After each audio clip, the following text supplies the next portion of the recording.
So we're all going back into the council meeting. He walks up to the door, he holds the door, and as all the council members and the city attorney get through the door, he shuts the door.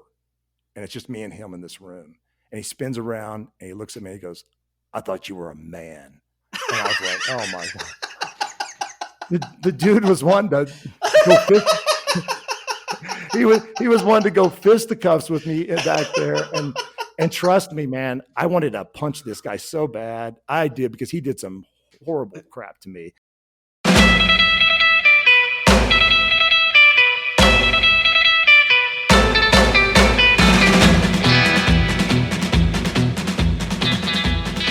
All right. I'm Joe Turner, and this is the City Manager Unfiltered podcast, a podcast by a city manager for city managers and other public sector executives. And I'm pretty excited about this week's episode. On the horn with me is Tim Rundel, the city manager for the city of Weed up in Northern California. And welcome to the show, Tim. Thanks, Joe. I appreciate it.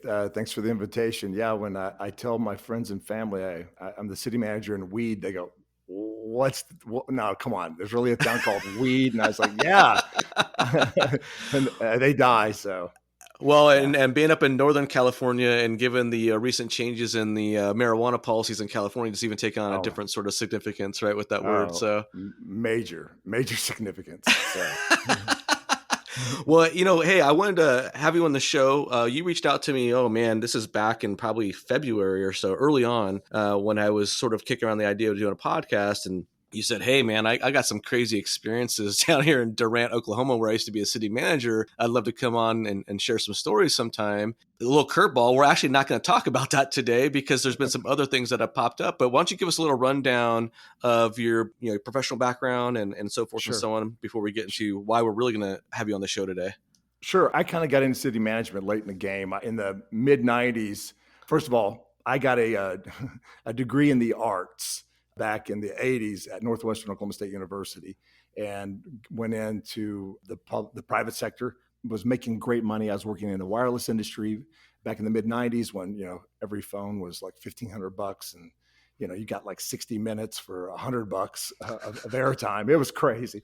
So I did that, made great money, but I was just not happy with what was going on. And I talked to my uncle. His name's Alan Bogart. He just retired as the city manager of Sugar Land, Texas. And I said, "Uncle Alan, I'm hitting this wall. What do you think?" I'm thinking about, because I had done I was in the Air Force too. So it wasn't going to be my first governmental type experience. And he said, "Go back and get your MPA." So I did. I went back to the University of Oklahoma, got my MPA, finished up in the late 90s, became good friends with the city manager of Yukon, Oklahoma, because that's where I was living at the time. I essentially did my thesis on the privatization of the wastewater facility plant there in Yukon. He wanted to hire me like on the spot, but he said, "I don't have any positions, but I can give you like $750 an hour." And I said, "Jim," I said, "I've got a wife and kids and a mortgage and a car payment." I said, "I can't, I'd love to come." I was just chomping at the bit. And so fast forward in 2001, the assistant city manager position came open. I applied, got it, and that was in August 11th of 2001. And so I'm getting ready to start my 23rd year of city management. So that's kind of how I got into the game. Fast forward, I left the city of Midwest City as the assistant city manager there. I was with Yukon for about 6 years, Midwest City for about 7 years, and then took a job in Auburn, California. Was there a couple of years, and then we decided to go back to Oklahoma because my wife's father was having some health issues. And so after, talking it over, I accepted a position in Durant, which is right on the Oklahoma-Texas border, right by the Red River there. A beautiful, beautiful country up there. So I took the job in Durant, not really knowing what I was getting myself into. And in fact, my council was pretty quiet about, there was a bit of an upheaval going on behind the scenes with some pretty rowdy citizen groups, and took the job. And then my mayor got beat with a couple months after I got there. Hold on. Now, you say this is Oklahoma. So when you say beat, do you mean physically beaten or beaten at the election? He's probably had a few of those too. But so yeah, no, he got beat at the election box, the ballot box there, and this lady, I won't talk too much about her, but she got elected as on the council. And her first meeting with me, she pretty much said, "I know you don't like me." And then she pretty much called me Stewart's boy for the next 3 years because Stuart was the mayor. And I'd say, hey, listen, I got hired by 5. There's a 5-0 vote, Stuart. Right. And so she just called me Stuart's boy. And she basically told me at that time that she didn't particularly care for me, although I'd only been there for a couple of months, and that she wanted to make her own selection for city manager. And I was like, well, that's not how it works. So I stayed there for almost 3 years. It turned into a heck of an ordeal. There's first death threat I ever got was there. And nice. Oh yeah, those were really nice. And, and then getting emails where people say, I know where you live. And those are my favorite emails. And so anyway, but yeah, it was a little different. And so I stuck it out for 3 years. This person that I won't even name her, she ended up getting censured after 6 months in office. She also had 10 hostile work environment complaints filed against her. Wow. Just out of control. And so she worked, I guess you could say, behind the scenes. She got elected in 2017, early 2017, early 2019. She was able to flip the council. It was a 4-1. She voted pretty much no on everything.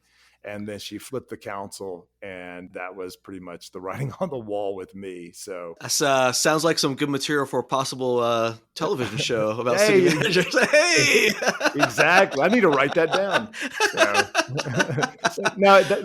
So that's how I ended up leaving Durant. My wife and I talked about it. My wife, my beautiful wife, is a commercial real estate broker. Very successful, been doing it over 25 years, has been involved in some huge shopping centers. That's her big thing, is developing shopping centers and leasing to retail space. So anyway, she's a trooper. And I said, what do you think about going back? She's like, let's do it. And so I was like, all right. So I started applying for jobs out here.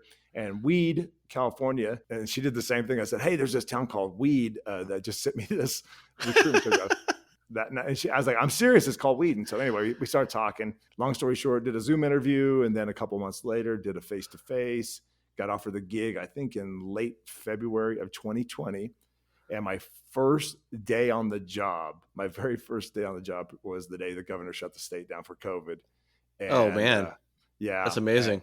It was, and then I'm like, oh my God. And Weed's a small town, less than 3,000 people. And that's one of the reasons why my wife and I, we both grew up in really small towns. I grew up in the town of Mountainburg, Arkansas, which is about 800 people in northwest Arkansas. My wife grew up in a town of about 1,300 people. So you're not really you're not an Okie, Oklahoma native then, are you? No, I consider myself one because we moved. My dad moved a lot. My dad just passed away about a year and a half ago, and he was a roofer. So we used to joke, wherever the last big tornado was he chasing went, the tornadoes? Yeah, exactly. Chasing the tornadoes. Yep. And then that was where all the roofing was going on. And so we moved back and forth between Arkansas and Oklahoma several times. And then my senior year, we ended up in Woodward, Oklahoma back in '83.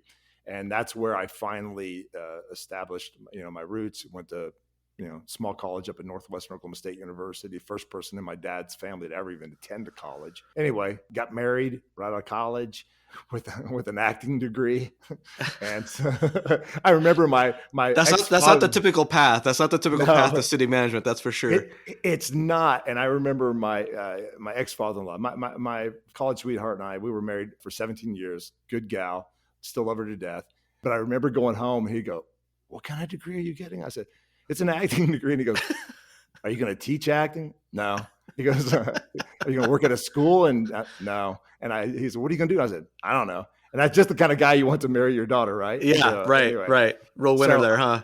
Yeah. So I had a lot of, I was on the speech and debate team and everything else. And so I had a knack for good communication. So I got into sales and marketing. Like I said, got into that, did a stint in the Air Force. Long story short, like I just said earlier, that's how I ended up eventually getting into city management back in 2001. So you're an art guy. You got this art degree, right? You seem to be pretty, and we talked a little bit in the green room about how you have some passion for painting and the arts and so forth and so on. So a little bit of a different profile maybe than what your typical city manager background would be. We're going to talk more about these. Well, I should probably tease it earlier in the episode, but you are a documentary filmmaker. And you are a city manager, and I put them in that order because I think that's where your passion is, if that's fair to say. You really enjoy doing filmmaking and so forth and so on. And you have a documentary that's coming out that we're going to talk about, but we also have this television show about a city manager. Did your art degree play a role in this television program coming to your city? Oh, I think so. I think it played Okay.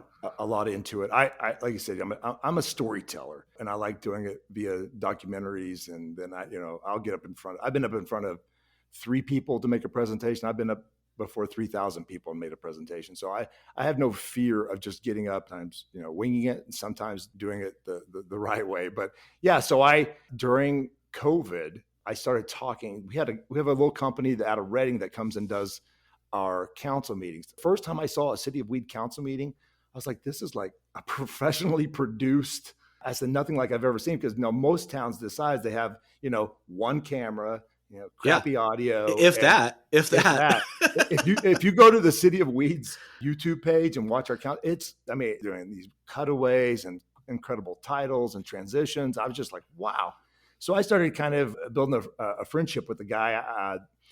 It's 22nd Avenue, is the name of his company, out of Reading. And we started talking, and then we started joking around about possibly, it'd be funny to do some sort of reality based TV show about, weed, California. And then it kind of evolved into, well, what if it was kind of like not really a scripted, but a show kind of like a Parks and Rec or The Office, kind of a mockumentary type thing. Right. I was like, yeah, that could work too. Definitely that could work. And so he partnered with another guy named Brandon Ballard. And Brandon is he's the creative force behind it. And so for 2 years, we've emailed, Zoom called, all this stuff. And I've given them a boatload of material from my career. So that's kind of what happened. And so kind of following the follies of a city manager in a small town in Northern California. So that's what it's based on. They got the funding for the pilot, and it's probably going to be shot they're casting for it right now, and it'll probably be shot in the next month or two. I went onto your Facebook page for the City of Weed, and I saw the posting about it, and I'm just going to do a quick read for the audience at home. So it says, calling all actors, we're thrilled to announce a casting call for the upcoming TV comedy series, City of Weed. Whether you're a seasoned actor or a fresh face, we're looking for leads, supporting roles, and extras who can bring to life our quirky small town story set in the iconic town of Weed, California. And it says the synopsis is, City of Weed follows the hilarious trials and tribulations of a city manager who must navigate the challenges of running a small mountain town with the help and often hindrance of an eccentric council and colorful townsfolk. That's it right there, man. That's it. So if we're talking about colorful townsfolk, I can tell you, being born and raised in California, although I'm a Southern California boy, that there are some characters up in Northern California, right? Oh my God. Yes, there are. There's a lot of characters up here. And yeah, so no, it's cool. So, one time, I don't know if you ever watched True Detective when it was out. I did. So the second season with, I think it's Colin Farrell and Vince Vaughn. Right. If you watch the very first episode, my wife and I started watching it, and they talked about a city manager. And I was like, oh my God. And I paused it. And I said, there's a city manager in an actual TV show. Just referenced by verbally. That's it, right? Exactly. Well, then 5 minutes into the show, they find the dead city manager's body, who had been like tortured and killed and stuff. And I was like, okay, well, we made it 5 minutes on HBO, and that was it. A city manager character got killed in the first 5 minutes. So I was like, well, at least we got our name, or the word city manager in an actual show. So, but no, so what happened was, we started talking about all the different things, the nuances of managing a small town. And like I say, via all these Zoom calls and everything else, I just started unloading 20 plus years of storytelling, like I said before, of all these different experiences I've had throughout my career. And what was funny was, like, when I would do this, some of these stories, these guys would look at me like, no way. And I'm like, this can't be real, right? This is real life. Yeah, it is. I think people forget that government employees, government officials, we're just people, just like everybody else. We got wives, kids, mortgages, and everything else. And we have our trials and tribulations through our careers, just like anybody else, except, in our job, all it takes is count to 3 and you're gone. And so it's a little bit of it's a stretch. People that are getting into this business, it's not for the faint of heart. And I'll tell you that, especially in this day and age too. So anyway, but we essentially, over a 2-year period came up with it. Last summer, they shot what they call a proof of concept, which is essentially kind of trademarking the whole concept of it. And so they had to, I believe, file that, somewhere. And so that took place. And then, COVID really did a number on trying to get this thing produced, but they were able to raise the money to actually shoot the first episode. And the great thing is our council decided to go into some sort of an agreement with this company and essentially saying, if this thing takes off, which I love this idea. I don't think it's ever happened. The only place I could find it was maybe New York City, because you see all the NYPD and NY fire. They get royalties off of those hats. And so what we did is we came into an agreement because this company has connections with merchandising. And so what's going to happen is if this thing, the pilot's going to get shot, and once it gets shot, edited, chopped up, then these guys both have connections with Netflix, Hulu, and a couple other streaming networks. And if it gets picked up, it's going to be, I think, a big, big shot in the arm for our community because of all the merchandising that could happen. We got a logo that we trademarked already. And so these guys are ready. I mean, so hopefully if this thing takes off and gets out, then we'll start seeing, City of Weed mugs, T-shirts, hats, the whole thing. And the city will make a royalties off of all of that as well. So we'll be getting a monthly check, which would be awesome for economic development or whatever we want to, designate it for. Absolutely. I mean, if this thing takes off like a Parks and Rec style, I could easily see it have that cult following and merchandise and obviously the double entendre with the weed and the weed culture. I'm sure there's so much there as well. That kind of pops in my head. Did you guys have any concerns a little bit about the whole, is this a cannabis related thing or is this going to put the city in a bad light? I don't know really the history of weed and where you guys stand on cannabis. I know cannabis and marijuana is kind of a big deal up in that Northern California area. They call it, I think, the Emerald Triangle over on the coastal side, Humboldt County, in Humboldt County, yeah. Was there any concerns or reservations about either marijuana, sort of the relationship with marijuana and being associated with it, or two, Hollywood coming into rural town America and making fun of rural town America? I guess were there discussions on that? Yeah, there was. There's multiple discussions. The City of Weed, just for everybody's reference, was named after Abner Weed over 100 years ago.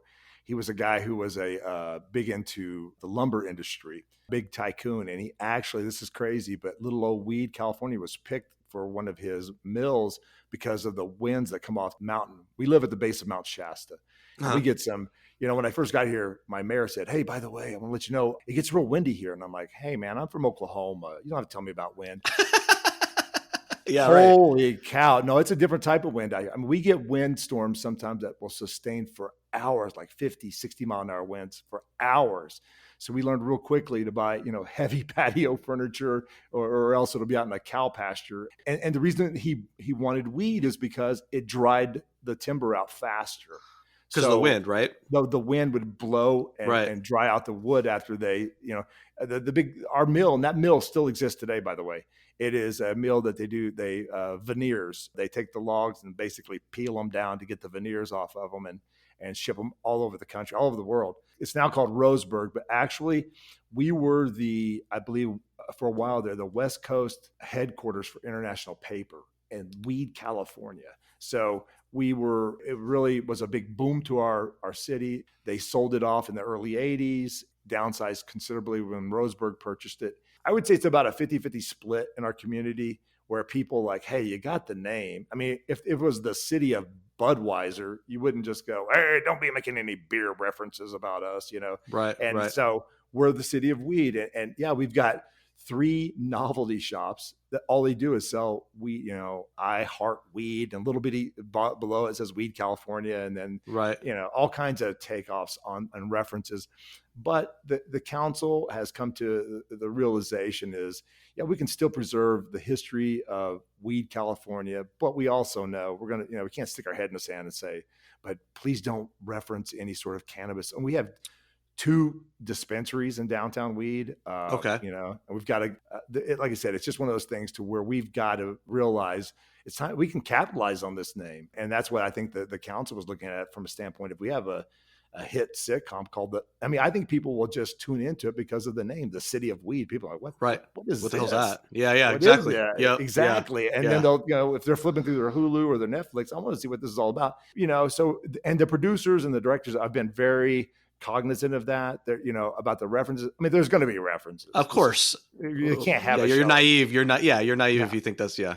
But I think what they're trying to do also is just kind of show, these are real people in a rural town in far northern. I mean, for people listening to this, when people say you're in northern, I said, yeah, I used to live in, or I actually managed Auburn, California, and every once in a while I'd run into somebody and I would say, yeah, I'm in Auburn and I'm in Northern California. Like, you're not in Northern California. Yeah, because it's down by Sacramento, right? Yeah, it's down by. Yeah. And the people up here, they take offense that the people in the Bay Area call that Northern California, because what they look at is pretty much Shasta County on up from there is Northern California, because that's where a lot of it just changes. The geographics change quite a bit, the demographics change quite a bit. So.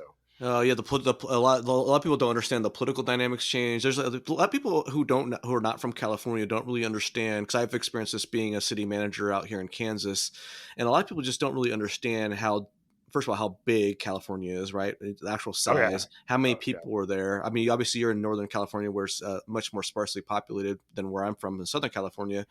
But people just don't understand, like, man, you have the access to everything. There's whatever you're into, there's some group, subculture, events, conferences, conventions, everything's in California. There's something for everybody there. And so people kind of don't understand how the dynamics can change from, a couple hours drive north. and you got some ornery folks up there in Northern California. For those who are not from California, who don't know, it gets a little ornery up there. Well, exactly. And we have, pockets of. They don't exactly like city managers coming in and tell them how to live their life, right? So no, exactly. And that's what I was telling you earlier. I think the fact that I came from Oklahoma was a big win for me, because there's a lot of Okies in California, and I live in a county. Siskiyou County is, I want to say, it's the 5th largest county in the state of California. We only have 55 counties, but we have, I think it's 8,000 square miles, but we have a little over 40,000 people. Yeah. So I mean, it is sparse. And then we got Modoc County, and our neighbors to the east, and same thing. They've got I don't know, it's crazy. Alturas out there, it's like 10,000 people in the whole county. It's huge county, huge. But you're right. There's red and blue pockets all over the state, and that's what people don't understand. LA's got, actually, it's huge blue, and then it's got a few red pockets down in Orange County and some of those places. And then when you go up to the Central Valley, it starts turning red again. Yep. And then when you get up to, Sac and in the Bay, it goes back to blue. And then once you get past there, it all goes back to red again. Yeah, I told one of my friends once, I said, I believe Trump got more votes in California than he did in Texas. So, I mean, think about that. That wouldn't surprise me. Yeah. Actual number of votes, he got more. And when I tell people, they think, he did not win California, but we have 40 million people here. Yeah. It's a big state. It's huge. And everybody, my friends, when I took this job here in Weed, they were like, how long does it take you to commute to work? And I was like, commute to work?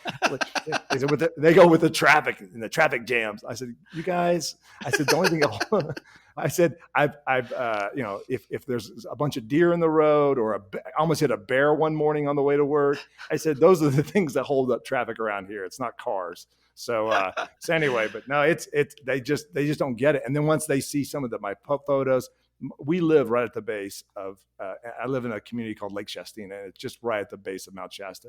My living room window looks like a painting, and it changes all day long. It's so beautiful up there. So beautiful up there. It's gorgeous. And I know everybody, Brandy and I have come to the realization, my wife and I, is like, wherever people live and love, that's what they consider God's country. So, and when you get up here, everybody talks about God's country, and I feel like it is a little bit too. And so we love it up here. The people are great, and like we talk about it all the time. It's like living in Oklahoma. It really is. The people here are very down to earth, ranchers, farmers. I thought Oklahoma was God's country, according to Blake Shelton. Huh? Yeah, exactly. Well, hey, funny story. Blake Shelton is his where he flies in and out of Oklahoma is Durant. Is it? So, oh yeah, I've met Blake. I met him. He was looking at buying a new, I forget what model jet he was getting ready to buy. But anyway, we got to know his pilot pretty well for a few years there, because he wanted to take over and do all the commercialization of the airport, selling fuel Right. there's a term for those guys. I don't have, it's like an airport operator type thing. And one day he called me, and I've actually flown on Blake's helicopter 2 or 3 times because the guy was trying to get us to do certain things that other airports were doing. He goes, well, hop on. So we hopped on Blake's helicopter and 2 times flew to other airports where this guy was like, you guys need to be doing this and this and that. I'm like, oh, because you just don't see it, when you're there every day. And then one day he called and said, hey, Blake's coming out to look at I don't know which one, a G7 or something. And I said, oh, okay. And he said, you want to meet? I said, hell yeah, I'll meet him. So me and one of my council members drove out there. We actually got to walk on the plane. Oh my God, it was nice. The 14 passenger, just luxury jet. And what he was doing was he was flying back and forth to LA. As soon as we get done with The Voice, he would immediately come back to Durant because he lives in Tishomingo. He lives in Tishomingo. It's a small town not too far from Durant. And so that's what he used for a while there. He was literally landing, hopping in an old pickup and driving to Tishomingo. But then I think there was some paparazzi issues, probably, when we started dating Gwen Stefani and all that. So he went and bought a helicopter. So he would land on his jet in Durant, hop on a helicopter and go straight to his house. That's a different life, huh? Oh my God. It's a much different life than you and I will ever probably know unless I hit the Powerball next week. So I've heard nothing but really good things about him. I heard he's a really down to earth guy. In fact, I used to work in South Hutchinson, and we have a little, our decent sized sporting goods store right there in town. And my understanding is that he would come there pretty frequently, and they would shut down the store for him so he can buy some stuff when he's going to go out hunting in the region or something like that. And I heard he's just a super down to earth guy. Are you a country music fan by chance, out of curiosity? Not really. My wife she adores Blake. And she hasn't asked me for a hall pass yet, but I'm sure I'm sure if she did, he would be in one of the top of the list. So anyway, but she listens to it. So I hear a lot of it around the house. I'm a very kind of eccentric music guy. Okay. I listen to about everything. And I was actually right out of high school. I was a radio DJ for a couple of years at a top 40 station part-time, and did that in a small town at Woodward, Oklahoma. Okay. Q102. So that's what I did. I did the midnight to 6 shift. So, they had me where everybody wants to work midnight to 6 a.m. Oh, yeah. That's where everyone's listening, right? Exactly. In a rural town in Northwest Oklahoma, everybody's just jamming out at midnight to top 40 music. But this was in the mid 80s. So it was fun, though. That's kind of got my, that's actually kind of where I cut my teeth and got into the arts, was when I first started that job. I enjoyed it, making commercials and doing other things too. So it was fun. And that's kind of like say how I got into the whole art side of the world. And like I told you before, I had an arts degree as actually kind of an acting degree I got from Northwestern Oklahoma State. So anyway, that's kind of how I got into, I guess you would say, the more creative side of the world. So yeah, it's funny you talk about hall passes. Christy, my beautiful wife, she's a 5'3" Korean girl, and she loves Tim McGraw. She loves Timmy, and and I didn't listen to country music really until her and I started dating. I was a fan of older country, like outlaw country with Merle Haggard and Waylon Jennings and David Allan Coe, but I really wasn't into modern stuff. And she loved Timmy, and so we ended up going to a Tim McGraw concert. And ever since then, I've been listening to more of a modern country too. And then out here in Kansas, where the country music station's every other station on the dial, you can't help but listen to country out here. But yeah, so she's already been given her hall pass. She hasn't been able to claim it yet or take advantage. But we've gone to a couple of concerts, and she's got her hands on Tim because he comes into the audience pretty frequently. He's a pretty personable person. Yeah. And so I think she's I don't know. She might have technically sexually assaulted the man. I'm not sure, but a little groping incident, maybe. Yeah. No, it's like I said. I grew up in Northwest Oklahoma, and the same thing. Every radio station is playing country, and I listen to quite a bit of different country music. But you're right, some of the modern stuff. In fact, the first city that I was the assistant city manager in 2001, as I was talking about earlier, Yukon, is actually the home of Garth Brooks. So, well, it's interesting you say that too, because you're right. And then also, because I don't really know, a lot of Oklahoma cities have these difficult names as far as spelling and pronunciation. I'm not, familiar with them and whatnot. There's a new artist that I've been crushing on named Bryan, who's from Oklahoma. I don't know if you're familiar with his name, but I think he actually has Okay. I think I he don't has know a him song personally, but right, right. But I think he has a song title called Tishamunga or something like that, which might be, I think so. I'm not sure. yeah. I could be mistaken on that. Yeah, in fact, this is crazy you're saying this because this coming Saturday, my wife and I will be in Bend, Oregon at a music fest. The night we're going to be there, Zach Bryan is headlining. Oh So man, I want to I it want to see him so. I've been crushing on him so bad because he's like a neo traditional kind of culture. Like he's out there a little bit more of a, I don't know how you would say it, a little bit more. I don't know, man. I don't know how to describe his music, but I'm really into him, and I've been really just crushing on him lately. So I oh, hope you have a good time with that. I think it's going to be Zach Bryan and Sheryl Crow. They'll be Okay. the two biggest ones. So I was like, this is going to be a great concert. It's outdoor venue, really pretty. So we're excited about that. But I think he's from Ulaga is where he's from, either Okay. Ulaga or Okmulgee, one of those towns. But yeah, of course, Carrie Underwood. I mean, you go down the long list. Reba Yep. McEntire, Yep. Vince Gill. I mean, there's a whole bunch of people. Oh, a lot of Okies that are big country music stars, and so you can't help but you're going to be, if you're coming to Oklahoma, you're going to at least listen to some country music because it's everywhere. So Absolutely. And one of the biggest is actually buried up near you, Merle Haggard, up in, I think it's called Palisadro or something like that. Have you ever been over yep. there? I don't know if you've ever seen his gravesite or anything. I don't know where it's at, but No, I haven't been. I've been to Palisadro. I had some friends that live over there. We went over there one night for dinner, but I should have, while we were there, went to go see it because a friend of mine just now told me, I don't know, like a week ago about Merle being buried. I was like, I had no idea, but he kind of called, I guess, Shasta County his home toward the latter years of his life. He had a place out on the lake there in Shasta. So anyway, but yeah, I grew up. My dad was a huge Merle Haggard fan, huge Waylon Jennings. So I grew up with all that, in my household. So yeah, country music is also prevalent in Siskiyou County as well. yeah, absolutely. So big time up there in Northern California. But hey, oh yeah. We took a little detour there. I want to get back to Sure. this TV show because I think a lot of people want to get a kick out of it, right? So, Sure. have there been any big name actors or anything like that tied to this, or anybody that we can announce? Like, what's out there right now that that's available to the public, or is it just simply from the beginning doing this pilot? We have no idea who these people are. So probably the writers and actors are all on strike. They cannot hire any SAG folks right now. Okay. So these are going to be all non-SAG. But here's the thing: a lot of people don't realize a pilot is simply what you're taking to go sell. It's probably never even going to make air. Most sitcoms and TV shows, you have never seen the actual quote unquote first episode because it was just a pilot. So they're going to be hiring actors from all over Northern California. I'm sure they're going to get some probably pulled out of the Bay Area and some other places too. I think if it gets, and that's why I was talking to my brothers about this. I'm the oldest of five. And so they were all like geeked up about this thing too. And I said, well, there's not going to be any SAG actors. They're all on strike. And when they do this thing, it's going to be a basically, like I said, what they're going to be utilizing to pitch it to the different streaming networks. Then if it gets picked up, I can see some, I don't want to say big name, but some folks that people will recognize fairly quickly. And that'll be a cool thing because, and by the way, they are 100%. They actually got offered. Talks about volumes about these guys and why we really like them.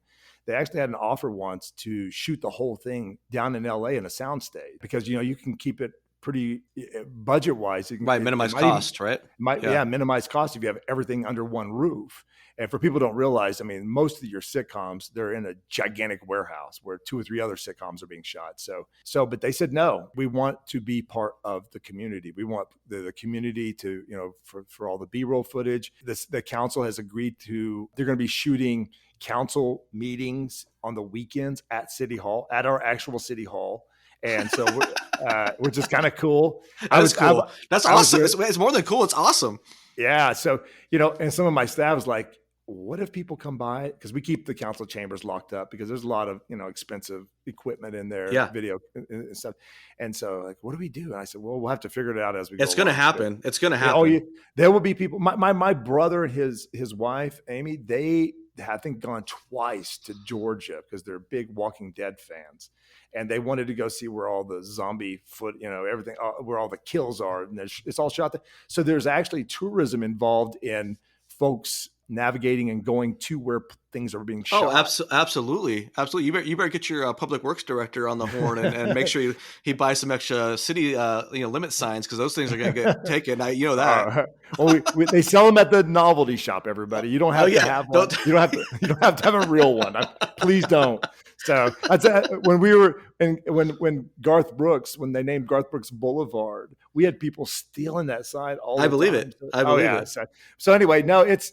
But what that does is for a local economy and getting into the city manager side of the business, that's going to be a huge thing. We are right off Interstate 5. I don't know how many people, when I say in this area in particular, when I say weed, they, oh yeah, we stopped there and get gas and da da da da, and so they know exactly where weed's at because it's a pit stop. Well, now we're doing some things. I was able to negotiate and get a piece of property on Weed Boulevard. We're putting in a Tesla station there. So we're going to try, because we don't really have any charging stations in Weed right now. So that'll be done hopefully by Labor Day. And so we'll have 16 supercharger stations. That's going to pull people off the interstate as well. Absolutely, yeah. My wife says, do you always, everything have to be tied into the city making money? I said, well, sometimes, because people don't understand a town like Weed, less than 3,000 people. When you add our general fund and our enterprise fund budget, it's like $7 million. It's not like it's not like we're just rolling in the dough here. Right. Well, I'm in the same situation as you. I was in a town of 2,500. Our budget was around $7 million a year. So you're limited. And so that's one. And then we had a horrible fire come through last September, and that kind of squashed the show as well, because we were trying to recover from it. It was a horrible, horrible day. We had a whole neighborhood burned down and had 2 fatalities. It was tough. It was a horrible day. One of the worst days of my city management career. But it was something that people don't understand. When stuff like that happens, guess what? We lost 60 homes. That's a huge impact on you guys. Huge. It's huge. Utilities, franchise fees, all that stuff. Property taxes, all that stuff. So it's a huge hit to us. So anyway, but it's something. So I'm always looking at that. So that's why we were looking at the royalty stuff, which somebody was saying, hey, what if the city decides just to do all the merch themselves? I'm like, no, man. I said, that's not in our wheelhouse. We're not merch people. Let them order it online and let them take care of it, and we'll just get a check every month. So go ahead. Oh, sorry, step on you there, Tim. But I think that's something.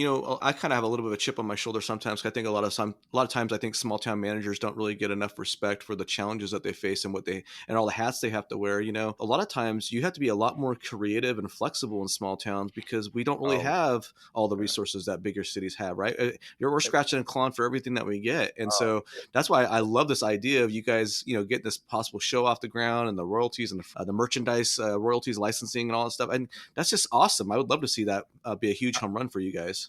I think so too. You're right. We're constantly having to look outside the box, because I worked in the biggest city I was assistant city manager, Midwest City. We had almost 600 employees, $145 million budget. So I didn't have to worry about, being enough money in the bank to do this or that. I mean, we had a substantial, income coming in. And so I never had to really worry about it. And when I got to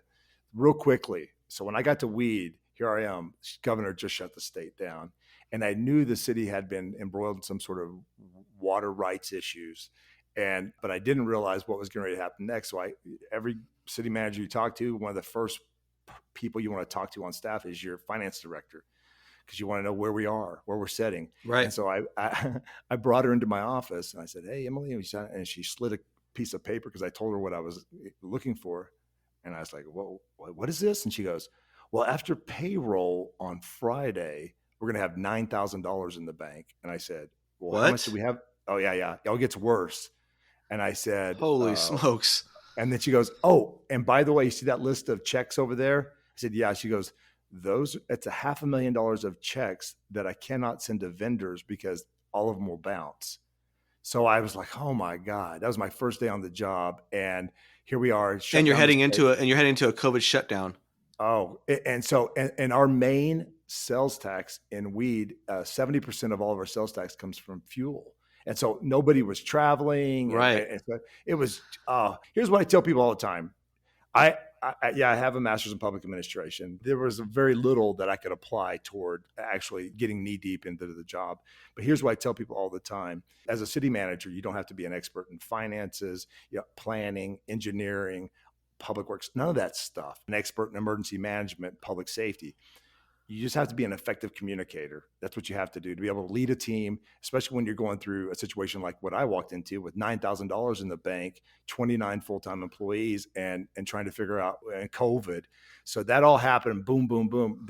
So I called my wife. She'd already gone back to Oklahoma because she was working on moving our house and stuff out here. And I called her and I said, and I was, oh, by the way, I'm living in a little tiny camper because that's so appropriate. That's so NorCal. So yeah, I'm living in a camper. We bought a camper. It's a small one. It's like a two. Was it down by the river or no? That's where my van is. No, so I was just like, oh my God. So I just like, and so she goes, I told her about what I just told you about all the money issues. And she goes, you're not going to hook up your house and come back to Oklahoma, are you? No. And so late that afternoon, after I got the bad news of, by the way, we're broke and now all of our income is getting ready to be slashed because sales tax is just going to crash because of COVID, the mayor comes by my office and I love her to death. She comes in, she goes, what's going on? I said, I just had a meeting with the finance director. I said, like, Sue, I didn't realize we were, and she goes, yeah, we didn't want to tell you that because we didn't figure you'd come back. So I'm like, oh, great. So I kind of got catfished into coming up here. And that's kind of what this sitcom is a little bit about. And that's why I started sharing these stories. And in fact, the proof of concept, one of the first scenes is the city manager sitting down with the finance director. And oh man, that's awesome. And then he goes, it was really funny because in the little concept video, he goes, well, we've got 7 in the bank. And the city manager's like, whew, 7 million. I could do a lot with 7 million. Like, no, it's 7,000. And so anyway, but it's based a lot. And a lot of the stories they've utilized for the sitcom come from me, from the hours and hours of all the different follies in my career with different, council members, different vendors, different citizens. A lot of their citizen engagement too, that these guys, they were like, I think people have this perception that everything we do, but essentially where I was getting to this is city managers are essentially professional troubleshooters. That's what I tell people.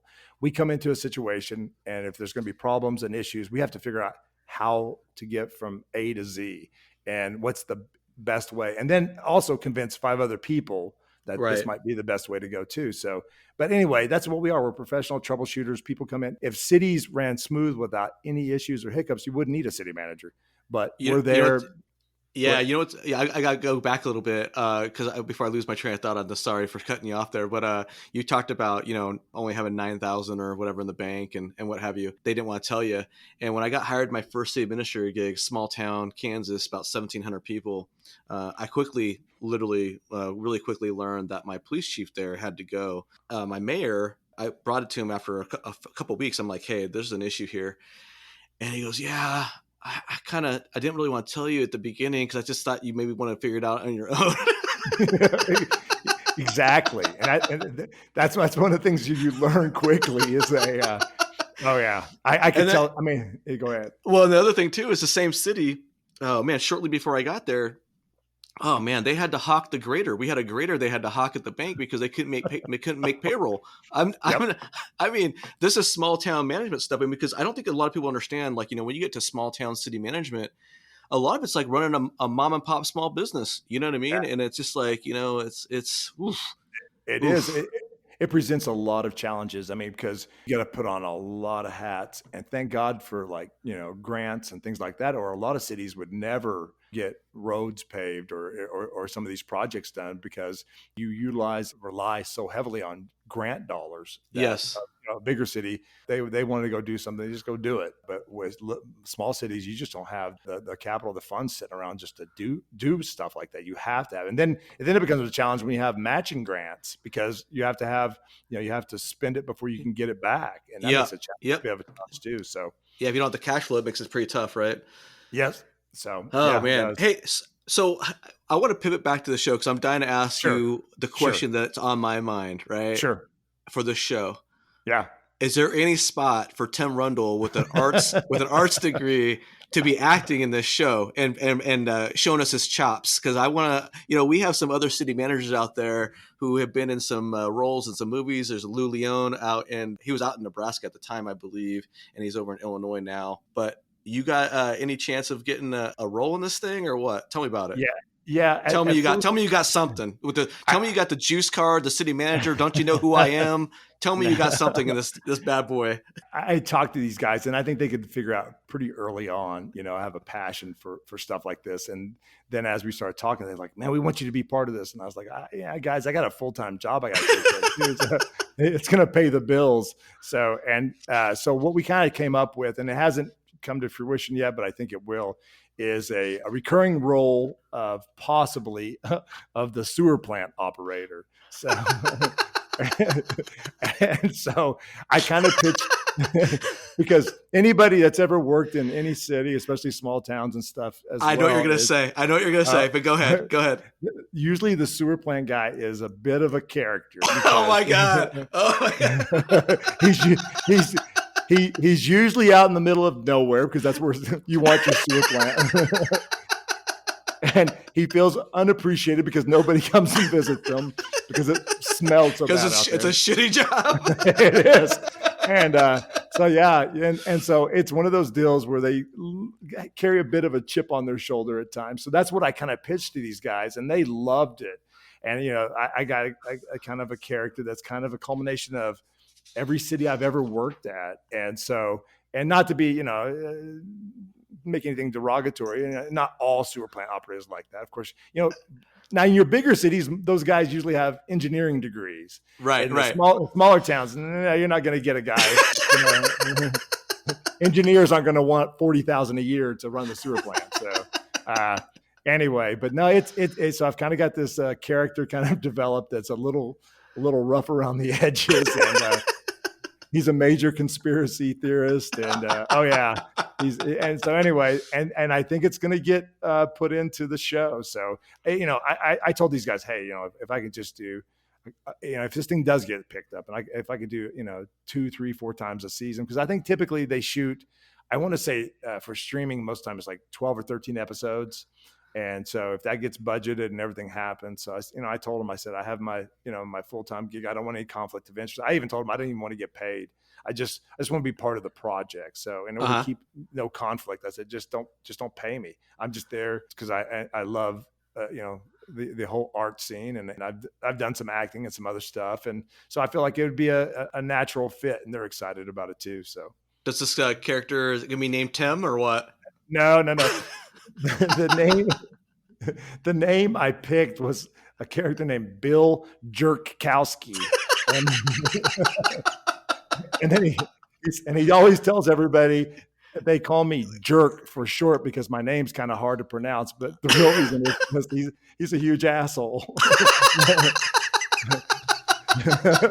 So anyway, that's a fictitious name. Nobody I know is named Bill Jerkowski, and everybody calls him. So the character's name is Jerk. So anyway, but I can't say that's going to make it in the final cut, but I pitched it and they loved it. So we'll see what happens. So. Oh man, oh gosh, it's like you just gotta, when you know, but man, these wastewater operators, they're gems, man. And every one of them, it's their plant. They own that plant. It is their pride and joy. And they are fierce. They're territorial. They're protective, and in all seriousness too. I will say, because I love the name Jerkowski, or whatever. But these state regulations for environmental regulations are so intense. That oh my God. Yeah. It's really funny because you have these operators who can be really like these grizzly sort of like you said, rough around the edges, right? And they can be ornery. But man, they got to be on it, and they got to be very detailed oriented and organized and communicating with the state and all the different reports and filings. It's a special breed to be a wastewater plant operator. I'll tell you that. So it they is. are unsung heroes. They really are. And, people don't understand, the pressures that these guys go through too, because, typically small town, they're out there by themselves and they got to make sure that, the wastewater gets treated and then where it's discharged and the sludge and the this, and I mean, it goes on and on and on. And so and I have my entire public works department. And we're talking about the guys that work on your water, your sewer, your streets, Right. everything. Six people. Six Right. people. So whenever we have a water main break, it's all hands on deck. Even our mechanic, who's one of these guys, he's down in the ditch with them too. Yeah. And Yeah. so it's something that, like you said, they're kind of the unsung hero that people really don't see that much. And the only time they see them is like when we have an event, a flooding or something like Yep. a Or a fire. backup or something. Yeah. Yeah. And then people get Exactly. pissed off about it. And, Oh yeah. So, Yeah. and it's funny to me how there's a lot of people that don't even understand the basic physics of water and sewer. True story. My guys are out fixing a major water main break. Popped. I mean, it looked like, Old Faithful. It was just like shooting like 30 feet in the air. And this guy pulls up and he rolls his window down and the water's just like pounding on top of his car. And he's like waving the guys like, hey, and they're like, we're trying to fix this damn leak. What do you want? And he goes, is this sewage?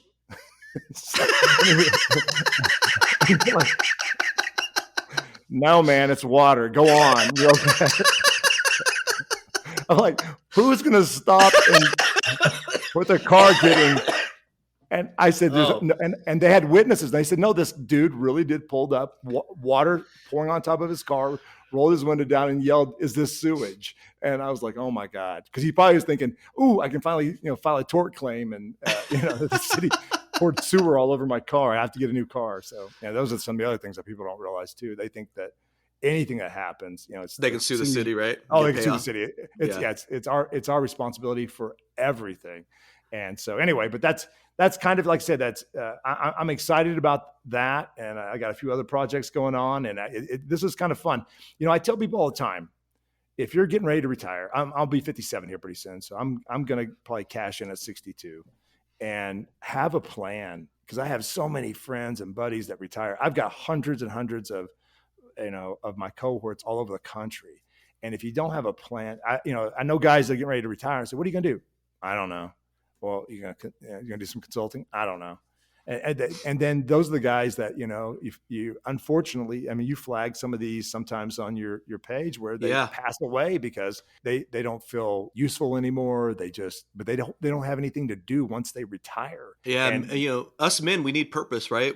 Men are wired to have to, we're wired differently. And if you don't have that purpose or that something you got to fix or build or create, we get lost. I think that, You're exactly right, Joe. And that's so my entire, goal once I retire is to, be full time. This is kind of weird. I'm a kind of an anomaly because when I went to school, graduated, I think 22, 23 years old with an acting degree. At one point I was either going to go to LA or California. I'm sorry, California or New York and try to break into show business there.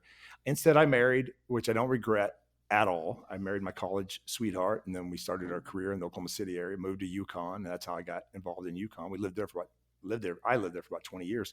So I never really, I do stuff. That's why I do these, documentaries and other things that you'd mentioned earlier, is because it keeps my mind engaged on the creative side. And I think that's actually what helps when you got things going on like this potential sitcom and all these other things. I think it keeps that creative juices flowing where you're not just so focused on everything city related. You have to, but I tell everybody, whether it's golfing, fishing, come up with something that you enjoy. Right. My passion is the arts. That's what I'm going to be involved in. So I'm going to go full tilt when I move. We're probably going to either get an apartment or something down in the LA area. And I plan on going full tilt. I'm doing a reversed getting into show business. I'm waiting until I actually retired, but I have some friends that are in acting business that have been. That's awesome. They've been in some pretty substantial roles in movies and TV. And they said, you know what, Tim, Hollywood, LA is just drowning in 20 somethings and that are trying to break in like you would have back, in the 80s. Yeah. Yeah. And there's very few people that can come to California. They said the great thing is financially you don't have to worry about it. You're not, if you don't get this role, Yeah. you're still going to be able to pay your rent. Right. If you don't get this role, you're going to still make your car payment because I'll have a pension in place and Social Security, hopefully, if it's still there. And so I will, and so anyway, that's what I plan on doing is getting into this full time after I retire and just having a blast and not worrying about it. If I go into an audition, if I don't get picked, it's not the end of the world because there'll be another one lined up and I'm still going to be able to make rent and, Right. Eat and have a pretty decent life as opposed to if you're 20 Struggling. years old. Instead of being that typical, stereotypical struggling, struggling actor. Hey, Tim, so go ahead. No, you please go ahead. You finish that. No, I said, so that's my plan once I, retire from this career. Awesome. So I want to pivot in a moment to some of these personal projects you're working on. But before I do that, what are your thoughts on like getting other city managers who are in the profession to like share their stories or whatnot with you, or maybe get them like, I mean, you got this huge, vast pool of talent of ideas, right? I mean, Sure. Is there a way for city managers to maybe contribute to this whole process and engage with it? Absolutely. Once this show, hopefully once it gets picked, they've already written pretty much the whole first season based on a lot of the stuff material that I've given them and some other research that they've done. But I've told these guys, I said, if this thing gets picked up and it starts moving forward, what I'm going to do is set up some sort of, I would call it portal, or the ability for city managers to share crazy council stories, crazy interactions with citizens, crazy interactions with employees without, naming names and getting all that side of it, and have that. And then they will actually get credit from, and I've talked to the producers and they said, yeah, maybe we'll come up with some really sweet, because, city managers, we have to be careful on gifts and things, but maybe come up with some sort of package with t-shirts and the whole thing, like, yeah. And give them an actual credit, when the credits are rolling at the end of the episode of writing contribution. And That'd be awesome. I think so too, because man, I've been doing this I said, getting ready to start my 23rd year. I've dealt with some things where I thought there's no way I should be dealing with this. but it happens. I mean, every city's got these especially unique citizens that, the first place I tell everybody, you think about it, if somebody's upset with government, where's the first place they go? They go to City Hall. City Hall. Yeah. If you're not the county seat, you're going to get a visit. And sometimes they come to council meetings and public comment sections, and those are jewels as well. I know we've all had people come to our council meetings like, is he being serious? And they are actually being serious. And absolutely. So I'll have something set up, hopefully, and knock on wood that this thing gets picked up, and have a portal or something where people can start making contributions. And if they are, they'll be recognized. And I think that's kind of a cool thing. If I wasn't involved in this and I was supplying stories, and then one night they used a situation that happened to me in my career, and I got a little credit at the end of the episode, I'd be happy as it'd be awesome.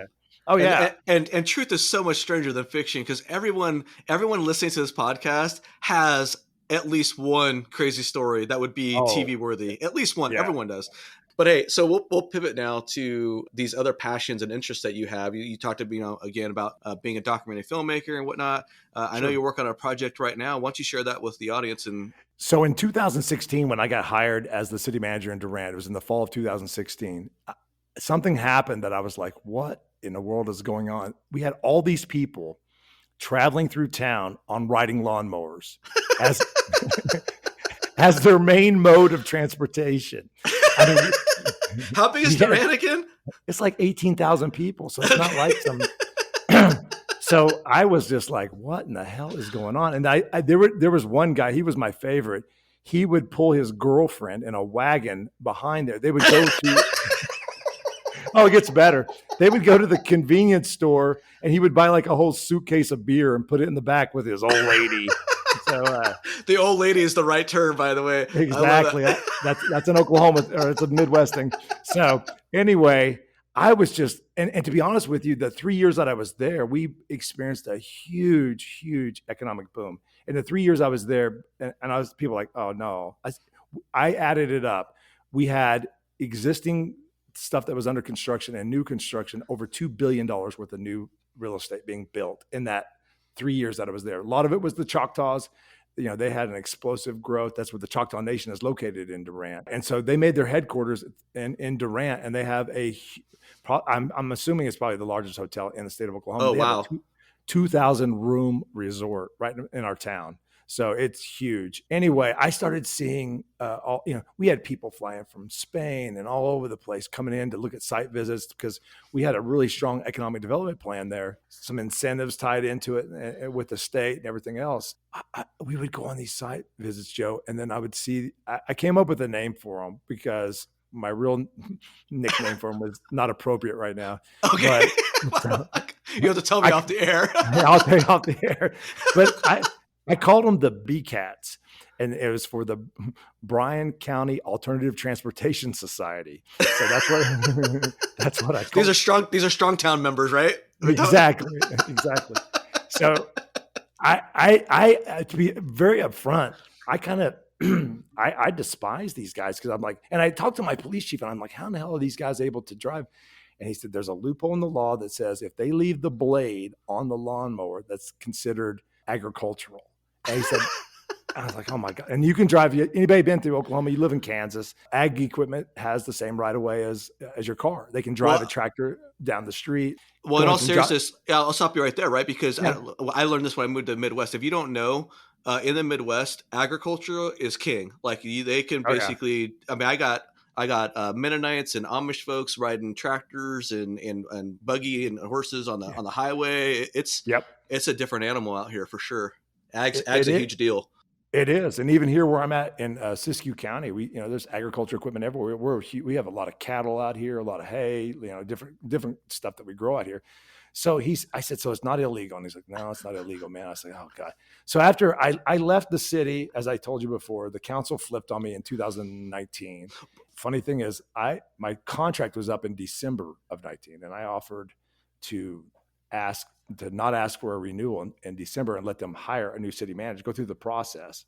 Well, 2 weeks later, the mayor, she calls me and she said, well, me and 3 of the other council members were talking over the weekend. And I'm like, okay, well, there's a violation. Sounds like an open meeting violation. Big time.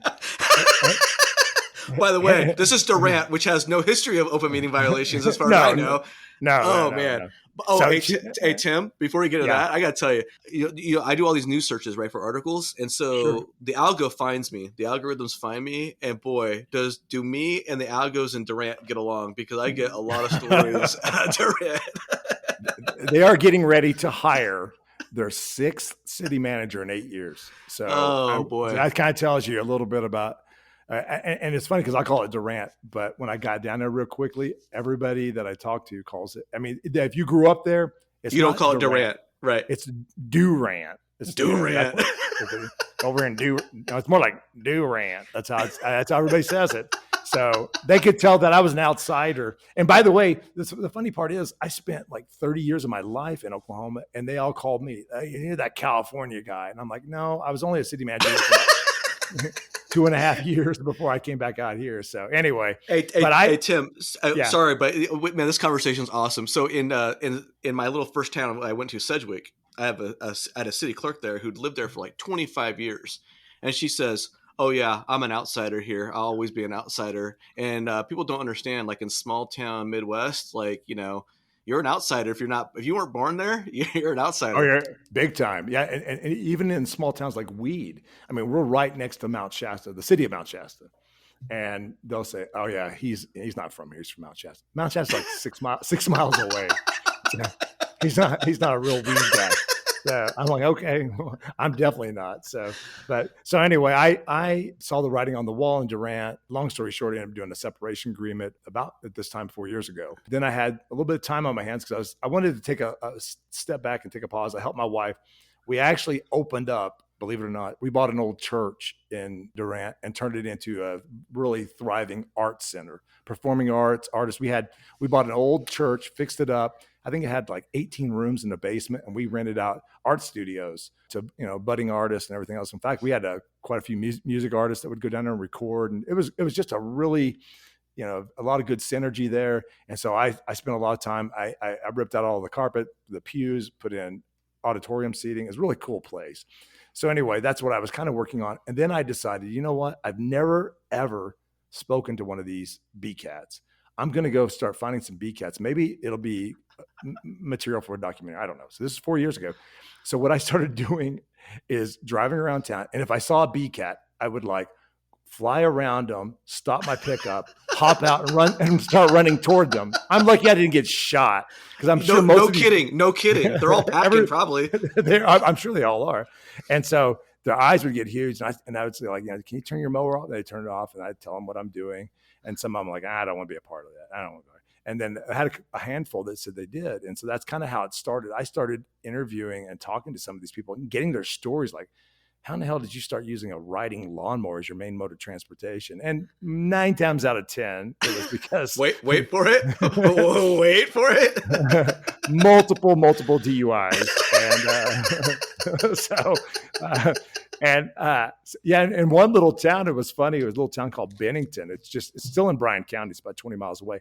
Believe it or not, it's only 282 people. And there's about 12 BCATs there and that drive all over this little bitty town. And these people were characters. And I talked to the police chief there for a short stint because while we were filming the documentary, he pulled us over a couple of times because we were trying to shoot some B-roll. And I think he was just more dying to know what was going on. Of course, yeah. And so I started talking to him about it, and he's like, "Yeah," he goes, "most of these guys, they drive their mowers down to the store and get their beer or whatever." And he said, "I had to tell them, no more," because these guys were like buying their beer and then drinking it on the way back to their house. Is that legal? He said no because it's open container. That's what I thought because you even get a DUI. You can get a DUI on a bike in a lot of places with having an open container. Yeah, okay. So he had to crack down on drinking and driving your lawnmower.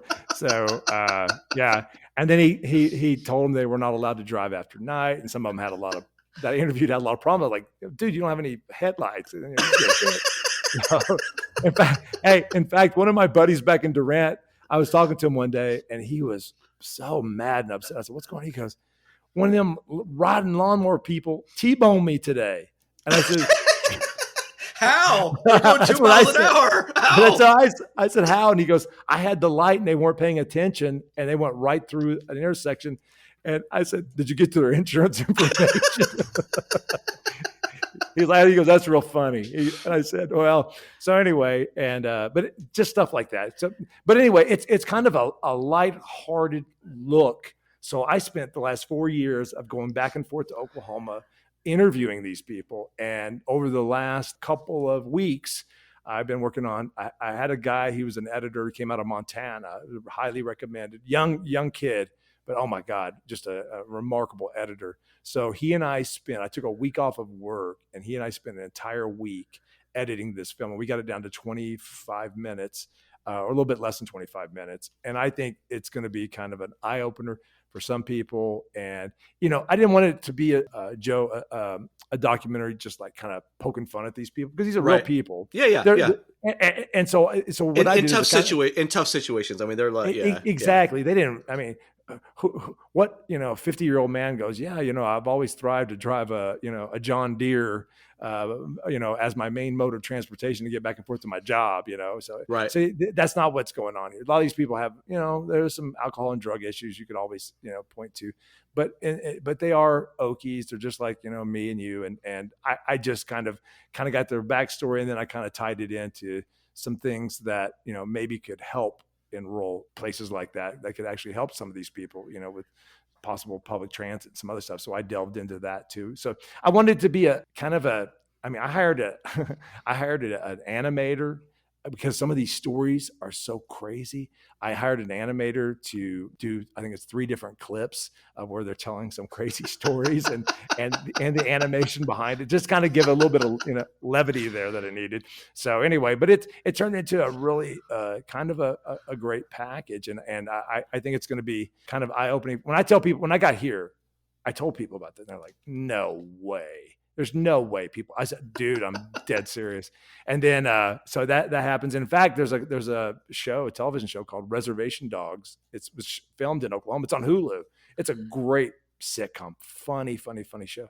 But one of the characters, I about spit my drink out because one of the characters, they call him his name's Uncle Brownie. Is this And a reality show or a sitcom? No. It's a sitcom. And if you haven't watched it, go watch it because it gives you kind of a taste of Oklahoma, like on a reservation. And so it's cast with all Native Americans, which is kind of cool to see that.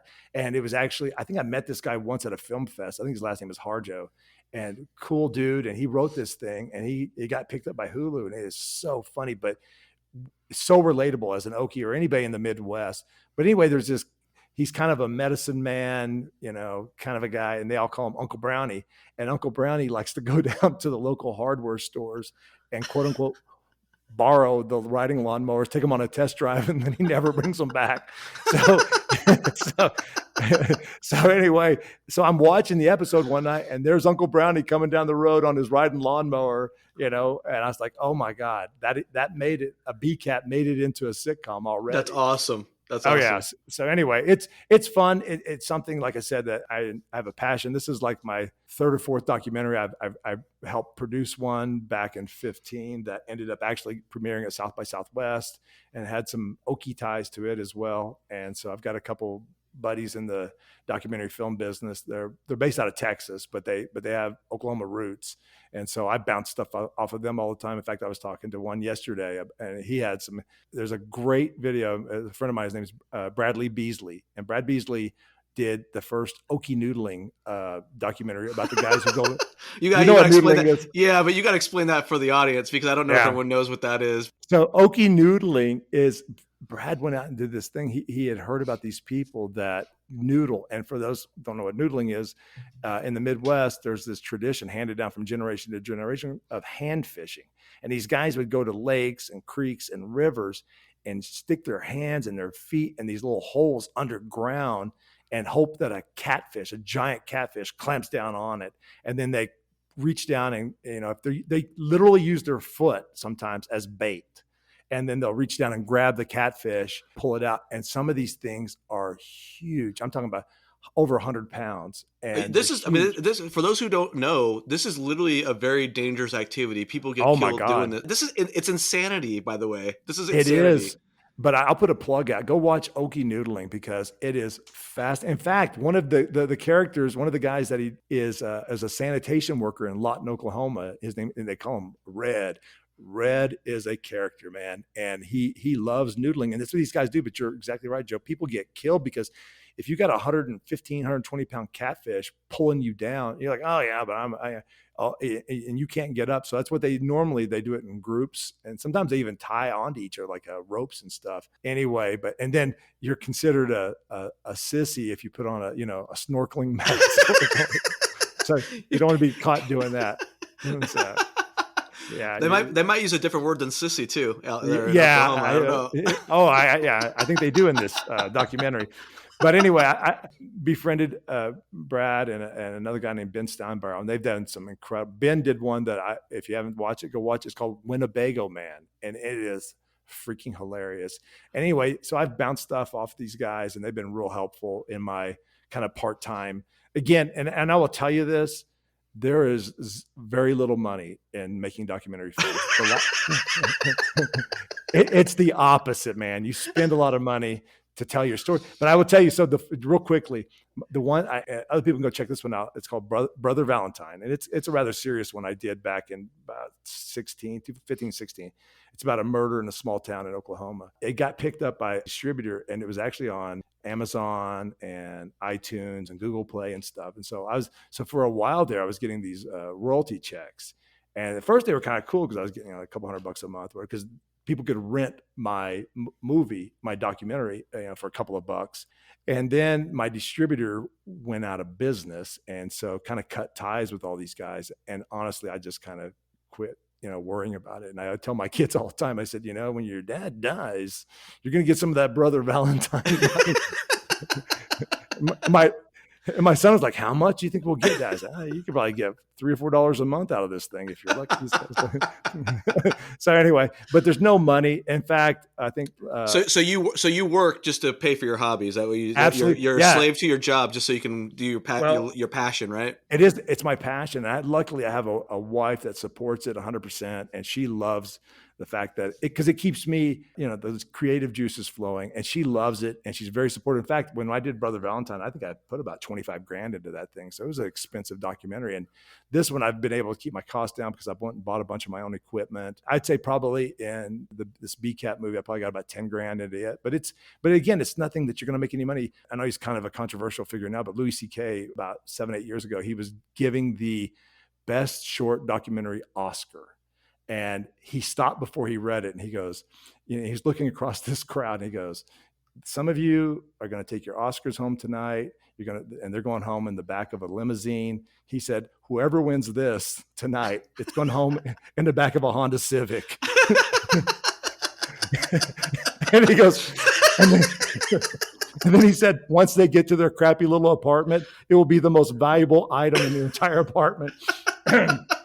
So anyway, but he was tongue in cheek, but he's actually kind of right, because most short documentary films, although I've seen a trend here lately, which kind of bothers me a little bit. Like some of these big time athletes and stuff are now funding, movies and documentaries, like passion projects, right? Yeah, passion projects for them. But good God, you've got a film like mine that's got a budget of $10,000 versus, like, I think Shaquille O'Neal did this awesome one that was last year about a lady I think she grew up in Mississippi, and she was one of the first like major female basketball stars back in the 70s. And her small little school there, I think in Mississippi, ended up winning like 2 national championships and some other stuff. So it's kind of a cool story. But then when they were doing the credits, and it was beautifully shot and everything, I was like, good. As a documentary filmmaker, when you go to these festivals, you go, oh, that thing cost a lot of money. Yeah. And then it was like produced by, Shaquille O'Neal. So it was like, he had the checkbook, and so he could pay for the big crews and the audio and the editing. Where a guy like me, like right now, I'm sitting in my studio here in Weed, California, which is essentially, I have a shop that I split in half. Half of it is my studio, my art studio, right, video production. And the other half is a little studio apartment that we built. So yeah, most documentary filmmakers are like me. They're not out. They don't have the big bucks unless they get some grant or something. I kind of like it. Here's why I like it, Joe. I like documentary films because there's no rush. I can take my time and do this. This thing took me 4 years to put together. I've seen documentary films that's taken 10, 15 years to put together, because a lot of stuff happens over time as well. So anyway, but that's kind of that one is going to be coming out. Hopefully start hitting the films festival circuit in maybe this fall, and start doing that. And hopefully the last documentary that I did, this Brother Valentine one, it went on the film. This thing it actually got into some festivals in Europe and some other places too. So it was kind of a cool, and I'm not bragging, but the film won multiple best short docs. And that's awesome.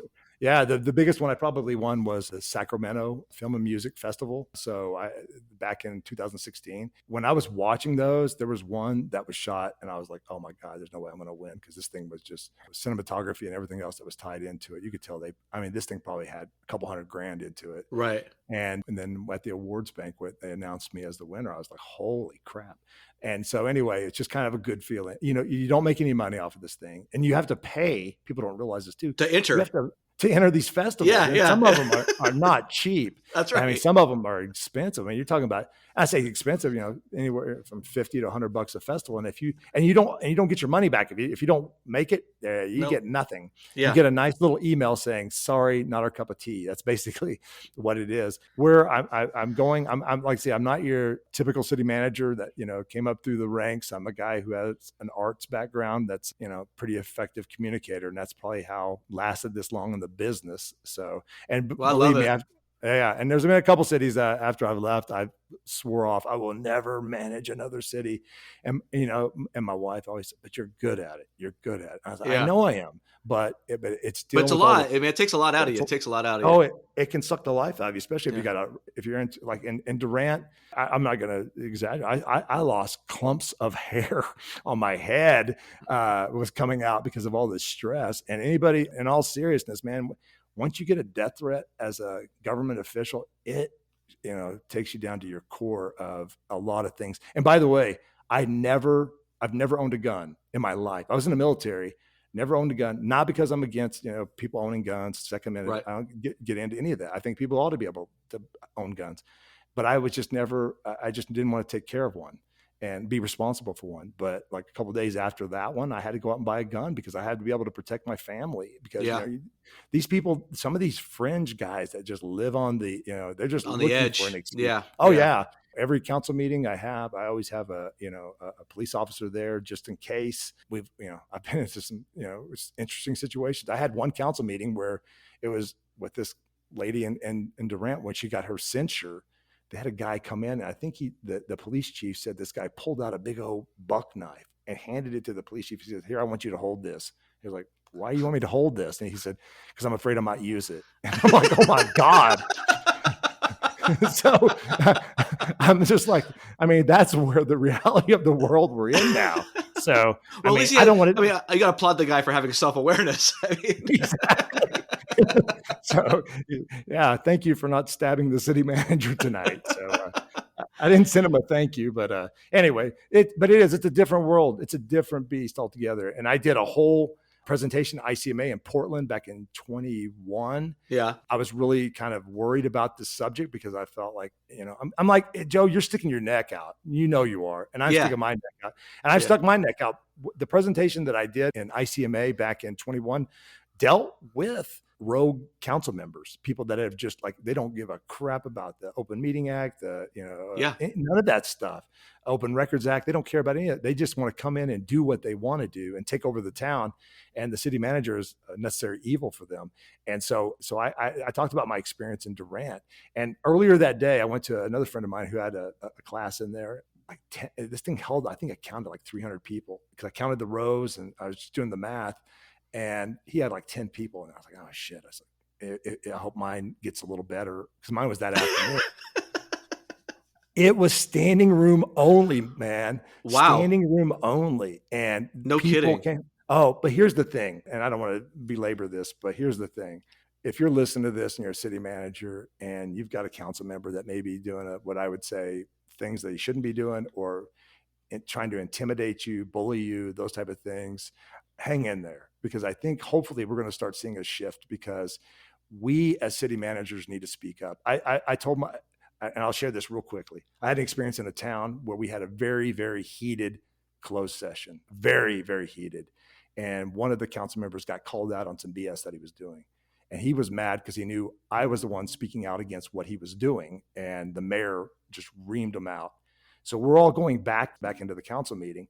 He walks up to the door, he holds the door, and as all the council members and the city attorney get through the door, he shuts the door. And it's just me and him in this room.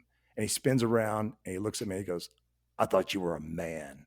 And I was like, oh my God. The dude was one to go he was one to go fisticuffs with me back there. And trust me, man, I wanted to punch this guy so bad. I did because he did some horrible crap to me.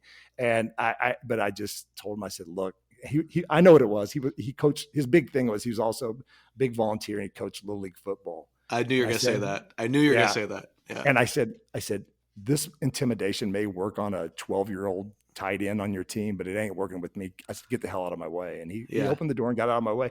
So, but that kind of stuff happens behind the scenes, and it may not be a physical bullying, but other stuff that happens. And so what I did is when I kind of stuck my neck out and I told my story about what happened in Durant, and I saw a few jaws drop. And then I had a lot of people come up to me and say, "Man, thank you for sharing that because that's going on with me right now." And and this, that. And when I made that presentation, I was very concerned that it might have a negative impact on my career. But then at some point though, you have to put the good of the business before your own personal stuff. And I think by people speaking out like you're doing with some of these issues, with some of these communities and some of these rogue council members, dude, when I left Durant, I had a guy recruit me to go do interim work. I was like, yeah, okay, I'll think about it. And he went and pitched me to a city down by Austin. I was like, yeah, I love Austin. I was like, yeah, I'll go down there for 6 months and have some fun and work for a city. And so he goes down and he pitches it. That night, I get an email from the mayor of this town. And he sends me, he goes, "Hey, man, we would love to have you. In fact, I'm going to recommend we hire you. And here's the 6 people I want you to fire as soon as you get here." And I'm like, I was like, this stuff happens. People don't believe it, but this happens, man. Yeah, And so yeah. I got a hold of the recruiter that night, and I said, take me off the short list, buddy, because I want no part of that. So he did. He was the recruiter was so mad, but I was like, you got a mayor that's, going rogue, and Yeah. he sees it as an opportunity to finally, if he has somebody that's Exert there his for power, 6 right? months, exert his power, push an interim city manager. And honestly, as an interim, you can come in, but I just knew ethically, and I was like, yeah, I want to be the guy that comes in, cleans house the first week of there, and then it become the most hated man at City Hall because I fired all these people that the mayor didn't like, and I was like, no, I'm not doing it. And some other people may want to go do it, but I don't. And I said, I'm not taking that assignment. You take me off the list, and because I just didn't need that in my life, especially after what I just went through in Durant. And I'm not trying to play some victim card here, man. I'm not a victim at all. But we as city managers have a very limited scope of what we can do other than, and everybody says, oh, you got a contract, a golden parachute, and all that other crap. Well, yeah, it sounds good. Well, you imagine this: you move 2,000 miles across the country, you get a gig, and then 2 months later, you buy a house, and then 2 months later, you get fired. And for no apparent reason, and you can get fired. Oh yeah, but you get 6 months severance. Well, so what? Yeah, it doesn't go very far when you factor in you got to sell that house for you pay. It's just it's nonsense. And that story happens all the time. And here's what I tell people all the time: city managers are like Texas football coaches. If everything's going great, people love you, patting you on the back. The moment one thing goes wrong or a couple things go wrong, then boom, you're out the door. And that's kind of what happens. A lot of these communities won't allow the city manager to grow professionally and grow within the organization. They don't give them enough time. So true. So anyway, that's kind of like I said, I was really shocked that when that presentation happened, how many people, but it just goes to show what we go through and what we deal with. And again, we're not being victims, but it's just simply a part of what we do. This is the reality, right? It's the reality. It is the reality. Absolutely. Yeah. And hey, Tim, we're getting a little long here, so I'm going to start wrapping this up. But I will say, the big thing that you mentioned there a second ago about, the risk that you're taking, that I'm taking. Yeah, I'm putting my neck out there, and there's a lot of potential harm that's going to come to me professionally as a result of doing this. It's been my experience that by putting my voice out there, I'm seeing more people comment. I'm seeing more people be more vocal about their dissatisfaction or frustrations with some of the things that I'm talking about, and I don't want to get those issues now, but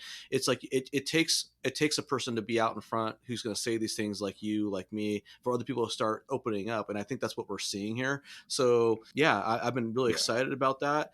And, we'll see where all this goes. When it comes to your projects that you're working on, do you have a trailer for BCATs, or can you give me some links to some stuff and I'll put them in the show notes or anything like that? Well, do you have like a website for it or anything? Not yet. Okay. I wanted to make sure we got the editing and everything else. We literally just finished. In fact, my editor was over last night because I found a couple little things that I wanted to tweak. And as a filmmaker, you will find out real quickly, if you ever do one, there will always be things. Every time you watch it, there's stuff you want to change. But no, I don't have anything. There will be a Facebook page. And if you just look up Bryan County Alternative Transportation Society, probably within the next couple of weeks, I'll have the Facebook page built for that. And then we'll start, like I say, sending them out to festivals. And hopefully it'll be shown in a town near you if it makes it. I plan on doing multiple in the probably Kansas, Oklahoma, Texas area, because I think this is kind of unique to the whole Midwest feel to it. So yes, I'm a plan on being in quite a few festivals there, and probably some here on the West Coast as well.